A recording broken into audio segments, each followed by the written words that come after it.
taking a deeper look into some areas of the pre-job. We're going to be looking at the tasks involved in the job. Firstly, list the overall work description or job purpose. In other words, what is the ultimate goal that the crew plans on achieving today? Detail it out. Don't just put pole change out. There's perhaps hundreds, if not thousands, of different kinds of pole change outs out there. Offer details associated with this specific job. Here, we're going to flesh out the work description job purpose by writing out changing out a 3-phase 4800 8320 volt tangent pole under energized conditions. And that is a lot of information packed in just a few words. And that's what we're looking for. Now, break the scope down into individual tasks. Again, list details associated with this specific job. Don't just list set up trucks, conduct pre-job, dig hole, set pole, transfer conductors, clean up the site, and leave the site. It must be realized that not all individuals reviewing or inspecting these pre-jobs possess the technical background that allows them to get a handle on just what type of work is actually being conducted. Flesh out the tasks in a manner that more easily explains to them what you are doing on that site and establishes without a doubt that this crew on site, they are the experts in their field. The more professional way of fleshing out the work tasks would be set up materials and trucks, inspect the site, verify the dig ticket, spot utilities. Use the digger derrick to frame the pole, use the bucket truck to install cover up and lay out conductors, dig the hole, rig, pick, and set the pole with the digger derrick, transfer conductors from the old pole to the new pole, wreck out the old pole, housekeep site, make the site safe, and leave the site.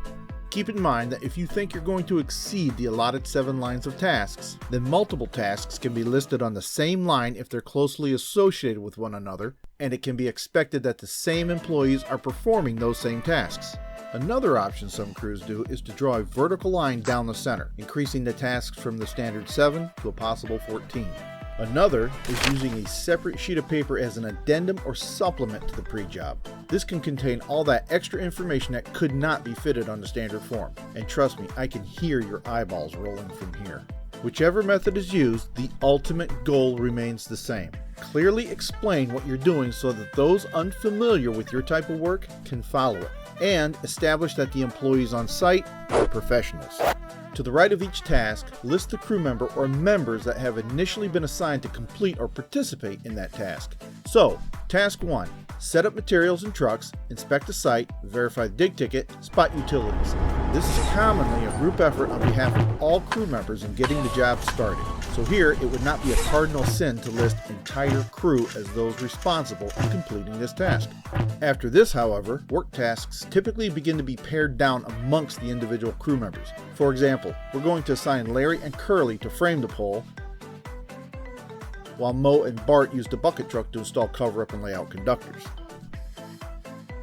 When picking and setting the pole with the digger derrick, it is not uncommon to have the entire crew involved. Larry's going to be on the digger, Mo and Curly are going to be handling the pole butt, and Bart's going to be the dedicated observer, ensuring all clearances are maintained so that they don't knock out the line.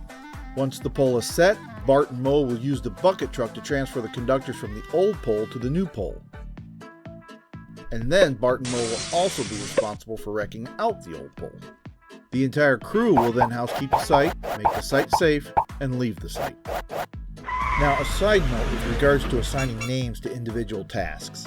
It is understood that job sites are fluid environments susceptible to any number of variables: weather, material deliveries, the public, outages, etc. If, for whatever reason, Mo can't assist Bart during Task 5 and Curly's then required to step up and take his place, and this recent discrepancy does not adversely affect the safety of the job, then it is not expected that the job come to a screeching halt while the crew member column is amended. Work may proceed.